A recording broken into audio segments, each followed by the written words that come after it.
السلام عليكم ورحمة الله. موعد وتوقيت مباراة الأرجنتين والإكوادور الودية. قبل ذلك لا تنسوا دعمنا بزر لايك للفيديو والاشتراك في القناة وفعل الجرس.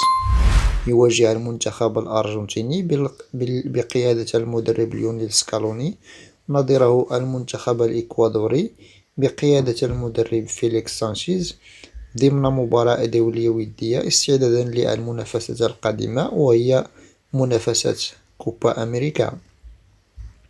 تقام مباراة الأرجنتين والإكوادور يوم 10 من يونيو 2024.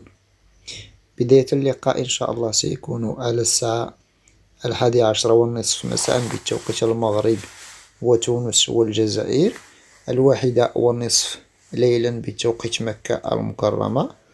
القنوات الناقلة للمباراة قنوات بي إن سبورت.